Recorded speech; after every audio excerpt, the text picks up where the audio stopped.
Assalaamu calaykum waraxmatullaahi wabarakaatuh. Ku soo dhawaada caruurey maameelada carruurta taasoo aad ka barateen inaan markasta idiin soo gelino. Maanta sheekada aan idiin soo gelina waa jiilkii Freega ahaa iyo xayawaankii maalin kasta u soo xaraabaystagi jiray si ay u daawadaan fulinimada jiirka. Daawo asxaabteeda nagu xidhan channelka waxaan u sheegaynaa inay fadlan subscribe noo saaraan si aan ugu soo gudbino maaweelo tan ka xiiso badan oo ugu fiican ubadkana ugu jeclaystaan.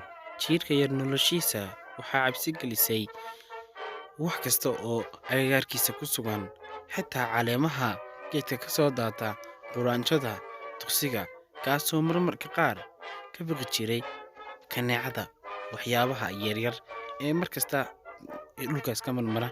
Jiirka yar xitaa marka qaar waxaa noloshiisa cabsi geli jirtay isaga harkiisa oo uu ka baqi jiray. Xayawaanka dhammaan duurjoogtaahi waa isku sheegeen in jiirkan yar ay maalin kasta u soo daawasho tagaan, waxayna ku celin jireen maxaad la baqataa, maxaad la warwaraysaa, taasoo jiirka yar cabsi sii gelisay. Maalin maalmaha ka mid ah ayaa uu jiirkii iscanaantay oo uu damcay inuu noloshiisan uu ku nool yahay uu iska beddelo oo uu mar uun isku beero kalsooni. Waxa uu tegay libaax, hase ahaatee libaaxu wakhtigan wuu hurday oo intuu cunto cunay habeennimadkii ayuu seexday oo waxay ahayd hurdada libaaxa loo yaqaano barqaseexadka.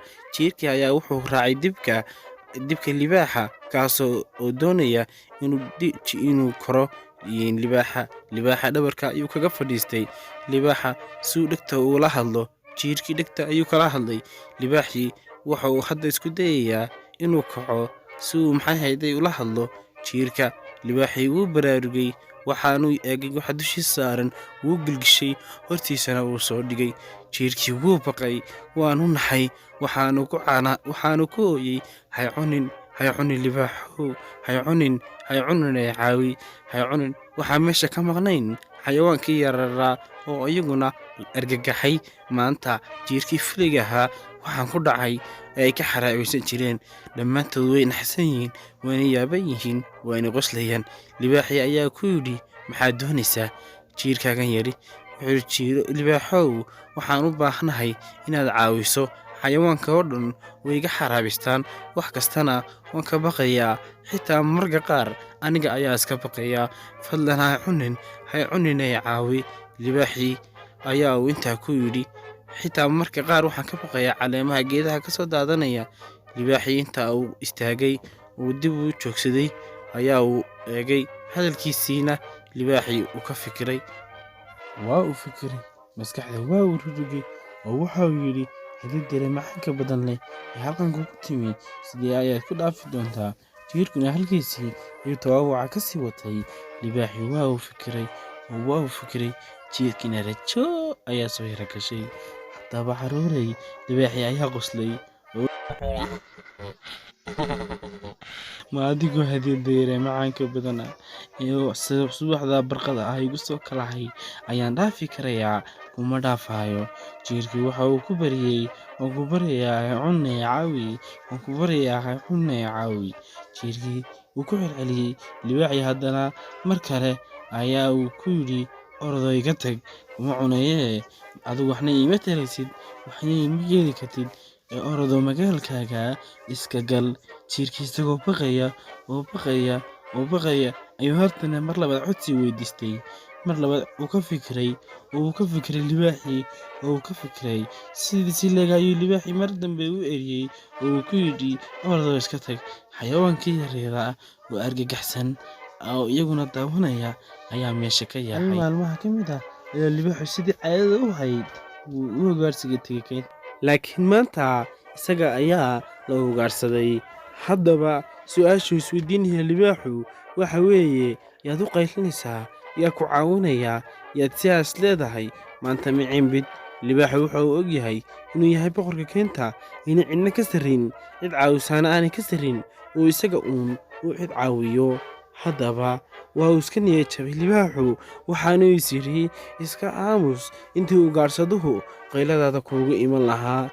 Haddaba xayawaankii ayaa maanta soo wada yaacay, kuwaasoo la yaaban libaaxa waxa ku dhacay oo ee maanta qabsaday. Haddaba waxaa maanta badbaadin doonaa midaan laga filinayn, kaasoo ahaa jiirkii fulayga ahaa ee ka baqi jiray shay kasta. Waxau sidii caadada u ahayd ku fuuli doonaa dibka, kaasoo ku istaagi doona dhabarka, ilkihiisana ku jari doona shabagga. Haddaba libaaxii waa uu la yaabay, ninkan ku caawinaya waa ninkii maalintii aad ku lahayd waxba ma tari kartid ee iga tag. Bakaylihii waxa uu sheegay jiirkii in la soo dhow yahay, uu saqar dareemayo. Ugaarsadadii oo dhan way ka yaaceen, laakiin jiirkii kama u cararin ee waxa uu sii watay caawintii libaaxa. Halkaasoo uu ka sii waday. Libaaxii waa uu yaaban yahay jiirkii, laakiin shaqadiisii weli waa uu wataa. Waxa uu ku guulaystay jiirkii inuu ka furo libaaxa kana fardaamiyo. Libaaxii waxa uu sheegay inuu soo fuulo dhabarka oo ay yaacaan si aan loo qaban.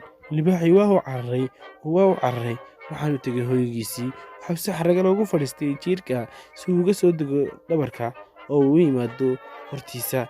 Jiirkii waa yimid oo waxa uu soo istaagay hortiisa. Libaaxii waxa uu ku yidhi, jiirka yarow, adigu maalintii ugu horreysay waxaan ku moodayay inaad waxba qaban karayn, laakiinse waxaad i tustay awooddaada iyo waxqabadkaaga. Awoodda iyo waxqabadkuna kuma xidhnaa weynaan iyo yaraan, waxay ku xidhantahay geesinimo iyo karti. Waxaana maanta laga bilaabo ku ballan qaadayaa inaan amnigaaga sugi doono, adiga oo farxad ku noolaan doona, baqashana aan dareemi doonin. Haddaba jiirkii yaraa ayaa waxaa noqotay maanta ciiddiisii. Libaaxii waxa uu isugu yeedhay xayawaankii si uu ugu sheego inuu jiirku yahay boqorka walaalkii, ama boqor jiira, kaasoo maalin dambe aan cidna dhibi karin, cidna aanay wax yeelan karin. Xayawaankii ayaa ku maqlay oo farxay, kadibna jiirkii yaraa u sacabtumay. Haddaba jiirkii waxa uu libaaxii la galay heshiis ah. Maanta waxaan dulucda sheekada ka baranaynaa, ama muhiimadda sheekadu tahay inaan waxqabadku aanay ku xidhnayn weynaan iyo yaraan, ee qof yari uu qof weyn wax bari doono. Carruurey ama daawadayaal, waxaan ku soo gudbin doonaa halkan channelka Carruurta Soomaaliyeed maaweelooyin aad u xiiso badan. Waxaanan leenahay asalaamu calaykum waraxmatullaah.